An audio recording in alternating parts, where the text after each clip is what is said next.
Makanya rekayasa sosial untuk menghadirkan anak di tengah-tengah kemajemukan ini penting.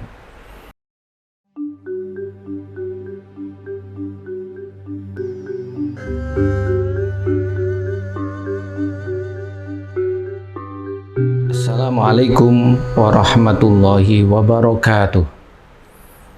Alhamdulillah hamdan katsiran thayyiban mubarakan fih kama yuhibbu rabbuna wa yardahu. Asyhadu an la ilaha illallah wa asyhadu anna sayyidana Muhammadan abduhu wa rasuluh. Allahumma shalli wa sallim wa barik ala sayyidina Muhammad wa ala ali sayyidina Muhammad, amma ba'd. Para pemirsa Jagat TV dimanapun Anda berada, alhamdulillah pada kesempatan yang baik ini kita masih memiliki momentum strategis untuk rekayasa sosial kita. Apalagi momen ini adalah momen puasa Ramadan. Ya.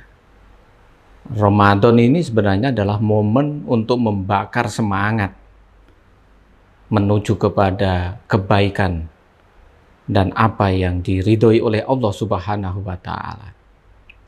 Maka saatnya lah puasa ini menjadi momen strategis untuk rekayasa sosial kita dengan rekayasa-rekayasa yang positif untuk transformasi sosial, transformasi masyarakat kita menuju masyarakat yang dikdaya, bermutu dan berkualitas. Karena memang puasa membangkitkan suatu semangat untuk pendisiplinan. Nah, misalkan untuk rekayasa masyarakat ya pada anak-anaknya nih, sebuah contoh. Kan betapa susahnya ini mendidik anak ini. Ya. Kalau ditanya apa orientasi Anda ini memiliki anak? Ya, anak supaya baik, berbakti, menjadi anak yang soleh, dan lain sebagainya yang baik-baik itu. Tetapi nyata-nyata ini alangkah susahnya mendidik dan gulawentah anak ini. Ya. Nah, ini makanya perlu ada rekayasa yang baik menjadi anak-anak yang benar-benar yang dicita-citakan.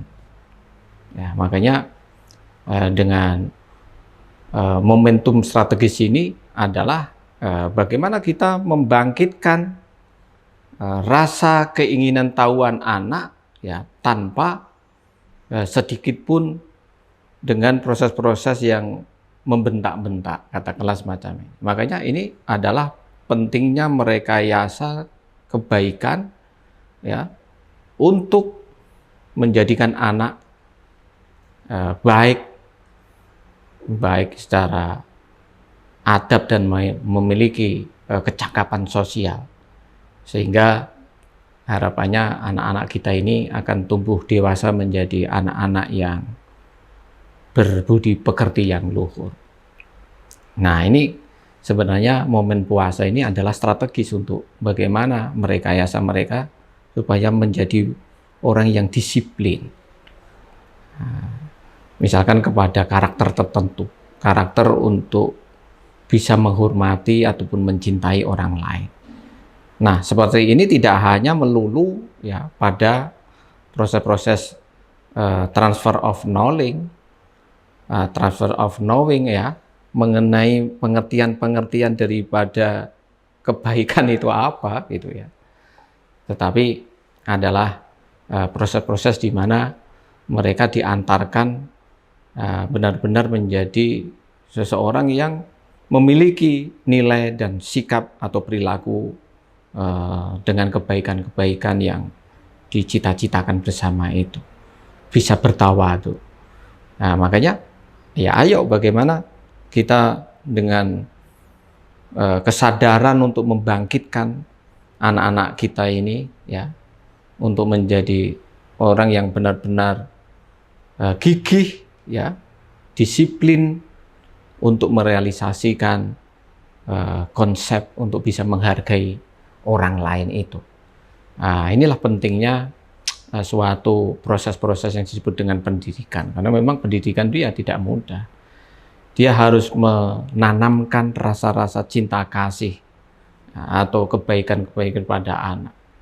Sehingga benar-benar tertancap kepada mereka suatu konsep yang baik, yang itu merupakan potret daripada jiwanya.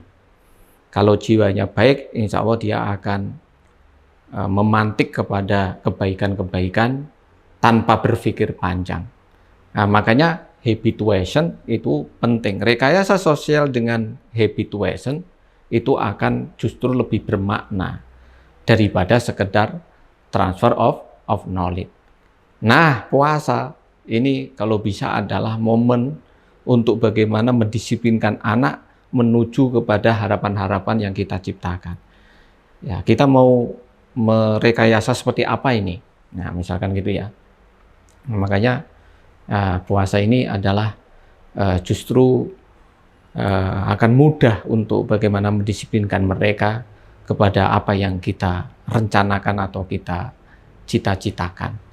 Karena dengan habituation untuk makan tepat waktu, ya misalkan sahur tepat waktu, berbuka tepat waktu, ya.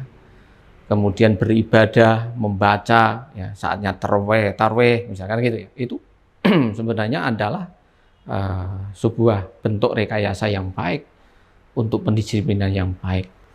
Karena ada teori yang menyatakan ya mencintai anak itu mudah, tapi mendisiplinkan anak itu sangat susah. Oleh karena itu, bagaimana ya supaya kita benar-benar berhasil di dalam membentuk karakter-karakter yang positif bagi anak-anak kita, dan anak-anak kita menjadi anak-anak yang membanggakan, menjadi anak yang berhasil dan membanggakan bagi orang tua, masyarakat, dan negaranya. Nah, makanya perlu adanya sebuah rekayasa yang positif sehingga mereka memiliki kecakapan ataupun ability, kemungkinan dan yang bisa mereka gunakan untuk masa depan mereka. Nah, ini tidak melulu sekedar mereka itu ya diberitahu tentang sesuatu itu atau transfer of knowing, ya, tetapi juga ada pentingnya transfer of value. Transfer of value, mentransfer nilai-nilai karakter yang baik. Nah, dari proses transfer of value melalui habituation itu akan lebih mengena. Ya, karena dia sifatnya totalitas, sifatnya hati ke hati, dan tidak melulu ya sifatnya itu adalah menggurui ataupun bagaimana anak dituntut untuk menguasai seperangkat konsep-konsep ataupun pengertian mengenai sifat-sifat tertentu, katakanlah seperti tadi bisa menghormati. Tetapi kita mencoba untuk membangun ya suatu lingkungan atau event-event yang strategis untuk perubahan-perubahan karakter mereka, gitu ya. Misalkan bagaimana ketika Anda tuh puasa tetapi bisa menghormati orang lain. Ya, sikap menghormati, ketawaduan mereka itu akan bisa direalisasikan dalam rekayasa pembentukan habit yang baik untuk bagaimana mereka itu bisa menghormati orang lain. Ya, katakanlah ya, saatnya berpuasa, ya tentu saja dia harus menjaga persoalan-persoalan yang sensitif misalkan di tengah-tengah masyarakat kita ini, ya, supaya tidak terjadi benar-benar kegaduhan misalkan, ya, atau suka menyalah-nyalahkan orang lain, ya, misalkan begitu. Nah, bagi yang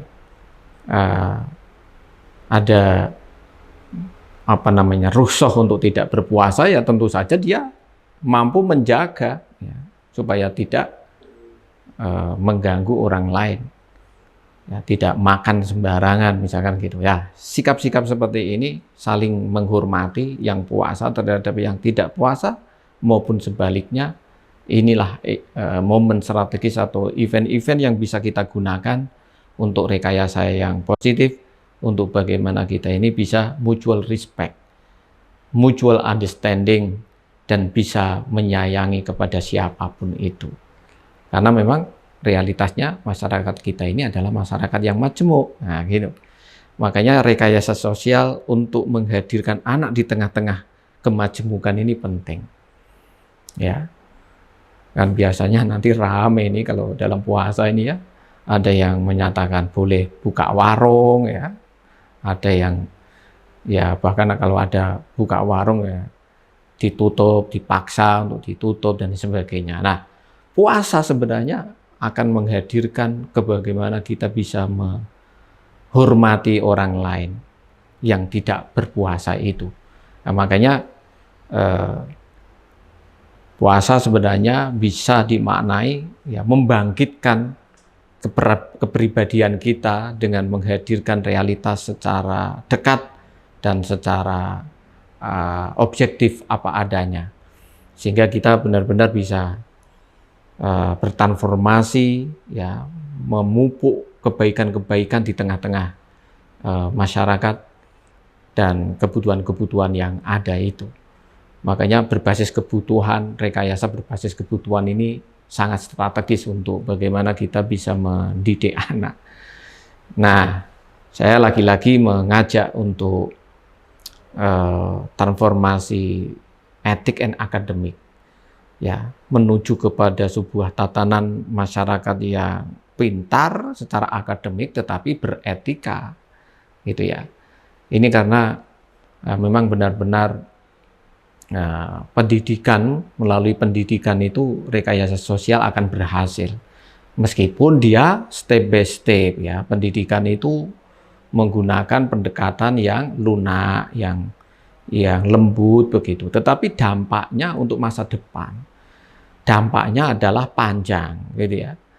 Makanya dia biasanya itu ya melalui sebuah proses-proses untuk penyucian jiwa kalau yang baik ya, pendidikan yang baik ini. Melalui proses-proses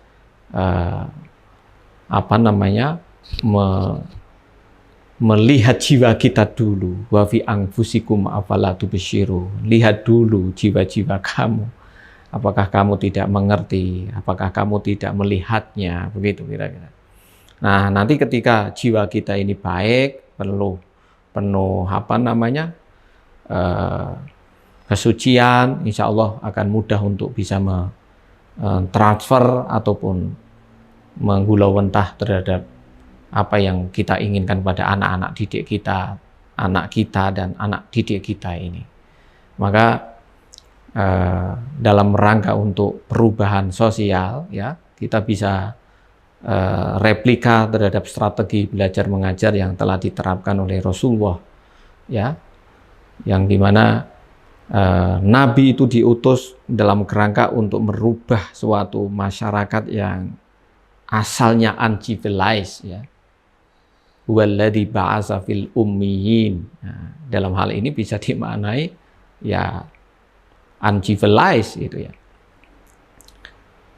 Bagaimana Nabi melakukan rekayasa perubahan struktur masyarakat yang uncivilized menuju kepada civilized people itu. Ya. Itu ya tentu saja melalui wa yu'allimuhumul kitab, ya. Membacakan wa yutla alaihimul kitab, ya. Jadi dibacakan kepada mereka mengenai kitab itu. Wa yutla alaihimul kitab. Jadi walladzi ba'atsa fil ummiyina rasulan minhum yatlu alaihim ayatihi. Ya, pertama begitu. Yatlu alaihim ayatihi. Jadi dibacakan kitab di hadapan mereka, transfer of knowledge dilakukan. Tapi tidak serta-merta Nabi ternyata tidak serta-merta hanya melulu ya transfer of knowledge, ya. tetapi kemudian diikuti dengan wa yuzakkihim. Ya, Nabi kemudian menyucikan hati mereka, akidah-akidah mereka, akidah yang menyeleweng, akidah yang menyimpang itu ya, itu dibersihkan oleh Rasulullah. Nah, ini pentingnya bagaimana kita ini membersihkan hati kita, membersihkan kotoran-kotoran yang ada di dalam hati kita ini. Tidak mungkin seorang pendidik akan bisa melahirkan ya, melahirkan anak-anak didik yang baik, anak-anak yang penuh dengan cita-cita luhur yang diidealkan, yang dicita-citakan, tanpa adanya kebeningan hati daripada para gurunya. Nah, dari sini kira-kira guru yang memiliki hati yang bening, hati yang lembut itu bisa tidak marah-marah, katakanlah semacam itu. Maka ini tidak mungkin begitu. Maka dia juga akan menampilkan suatu citra positif, ya, citra yang penuh kelembutan, ya, dan memiliki the power of forgiveness, memiliki kekuatan memaafkan kesalahan-kesalahan anak didiknya. Karena yang dihadapi itu manusia itu progresif, dinamis, tentu saja ada yang beling, ada yang nakal, ada yang pinter, ya bawaane manusia seperti itu. Makanya dengan cara seperti ini, wa yuzakki wa yutla alaihim ayatihi wa yuzakkihim. Nah, ini akan memantulkan rasa-rasa kebaikan, ya, yang itu adalah replika daripada jiwanya sendiri. Jiwa yang pemaaf, jiwa yang luhur, dan jiwa yang bisa menghormati orang lain. Makanya kalau ditransmisikan dalam bentuk-bentuk strategi kebudayaan dan strategi pendidikan kebudayaan di masyarakat kita ini, ya, sebagaimana para sesepuh kita ini ya memiliki strategi pembelajaran yang efektif dan menarik gitu ya. Jadi biasanya itu ya dia apa itu namanya momong gitu ya, dengan strategi momong ya, yang ngemong, menyayangi, semua dianggap sebagai anak-anaknya yang perlu digulawentah dengan kasih sayang. Jadi tidak pernah menghardik ataupun membentak sedikit pun. Nah, ini pentingnya kita ini meneladani dan mencontoh baginda Rasul, begitupun pula strategi pembelajaran para wali dan para kiai-kiai kita di Nusantara kita ini, yang memiliki strategi momong, kemudian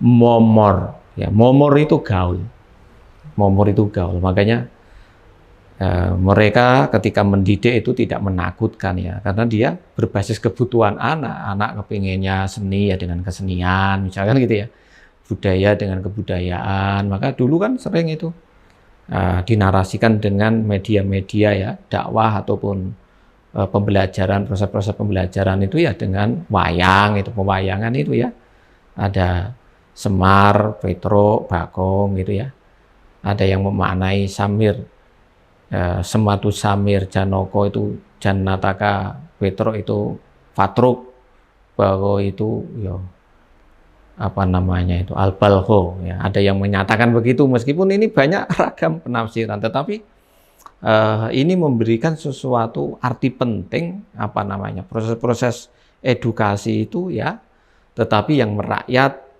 yang momor, gaul ya, dan tanpa ada jarak di antara kita dengan anak-anak kita ini.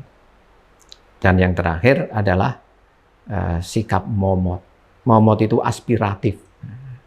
Aspiratif itu ya kira-kira kita ini bisa mendengar, sebagai seorang guru yang banyak mendengar keluh kesah masyarakat, keluh kesah anak didik kita ini. Nah, dari sini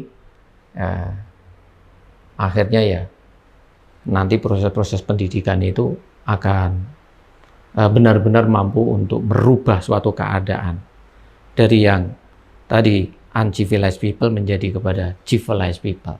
Orang yang beradab, yang lebih mengedepankan akhlakul karimah.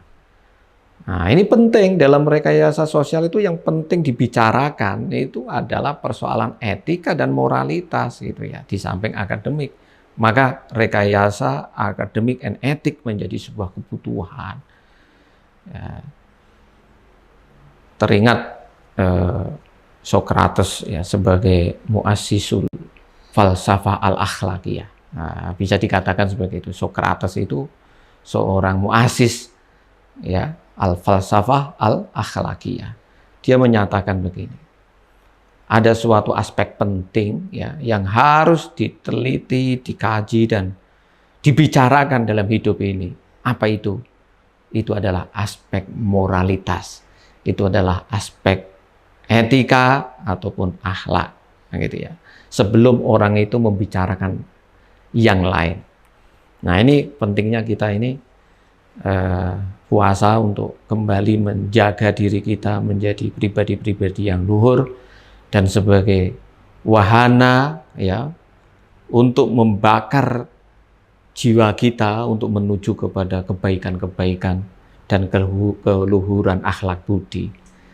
Nah, maka saya katakan puasa itu adalah rekayasa sosial yang luar biasa untuk bertransformasi kepada kepribadian yang utuh, kepribadian yang baik, ya, dan kepribadian yang insya Allah luhur, dan kita memiliki akhlak yang dicintai oleh siapapun itu. Akhlak yang sifatnya universe dan kita akan bisa diterima oleh siapapun. Nah, kira-kira rekayasa sosial seperti ini sekarang ini sangat dibutuhkan di era apa yang disebut dengan era disrupsi, ya, social disruption era ini, atau era metaverse, era antah berantah, era yang tidak jelas sama sekali ini. Guncangan-guncangan sosial, guncangan-guncangan peradaban akan senantiasa mengancam eksistensi manusia. Apalagi manusia ini sekarang lawannya itu adalah teknologi itu sendiri. Nah, itu kira-kira bagaimana kalau semuanya nanti ya hidup ini kemudian menggunakan teknologi semuanya gitu kira-kira ya. Jadi kira-kira SDM kita ini mau dikemanakan ini? Ya, tapi kalau saya sih optimis saja. Yang menciptakan teknologi itu kan ya manusia. Dan teknologi itu pasti banyak kelemahannya. Apalagi yang namanya Internet of Things ini, apapun jaringan berbasis internet. Kalau tidak ada kuotanya kan ya tidak jalan, gitu kan ya. Kalau kekuatan-kekuatan yang ada ini kira-kira tidak dijalankan oleh manusia, ya tentu saja itu tidak jalan.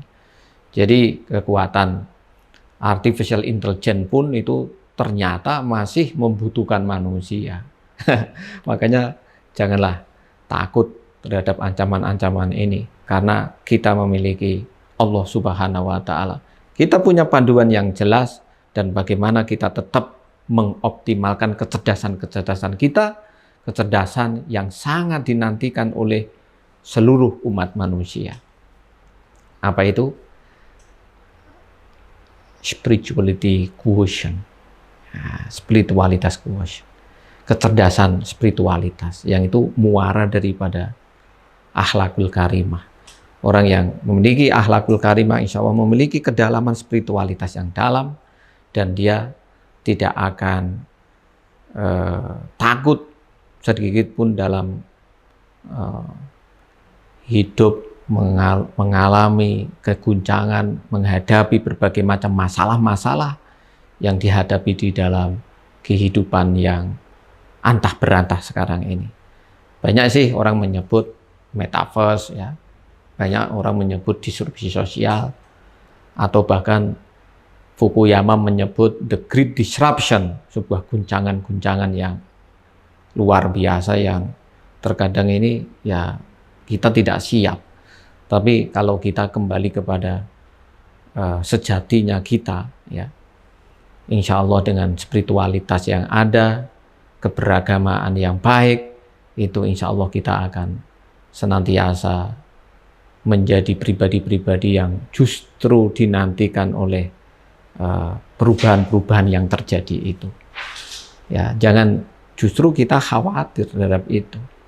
Tapi justru sekarang ini pergeserannya itu adalah kepada suatu SDM, ya, seseorang SDM yang memiliki berbagai macam kecerdasan yang melekat pada dirinya, yang tidak melulu kepada kecerdasan akal semata, tapi juga memiliki kecerdasan hati dan sekaligus memiliki spiritualitas yang tinggi.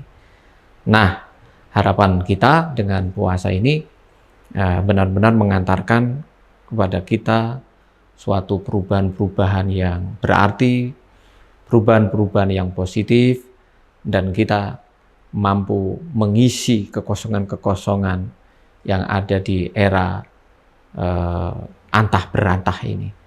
Pak, insya Allah dengan puasa yang baik, dengan introspeksi diri dan totalitas kita menuju kepada kebaikan-kebaikan itu, insya Allah akan dirubah oleh Allah, ya, dengan hati-hati, dengan hati yang baik, dengan jiwa yang tenang dan jiwa-jiwa yang penuh kelembutan.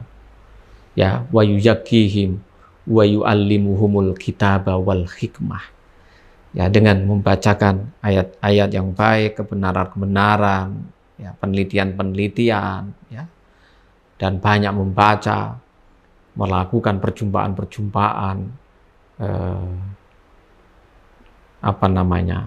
intelektual, riset, berkolaborasi dengan orang lain. Nah, itu ya dalam rangka wa yu'allimuhumul kitabah. Tetapi tetap saja juga dengan wal hikmah. Ada yang mengartikan wal hikmah ini ya sunnah itu, sunnah Rasul, tetapi ada yang mengartikan hikmah itu ya hikmah, penuh kebijaksanaan. Sehingga harapannya dengan strategi yang total, yang baik ini, ya inilah sebuah strategi alternatif, ya, untuk merekayasa sosial masyarakat kita yang katakanlah dalam masa-masa kemunduran, ya, tetapi menuju kepada kebangkitan dan justru akan menjadi masyarakat yang ideal, masyarakat transformatif, dan masyarakat berperadaban. Insya Allah barokah, semoga bermanfaat, dan akhirul kalam, ya, wallahul muwafiq ila aqwamit thoriq. Wassalamualaikum warahmatullahi wabarakatuh.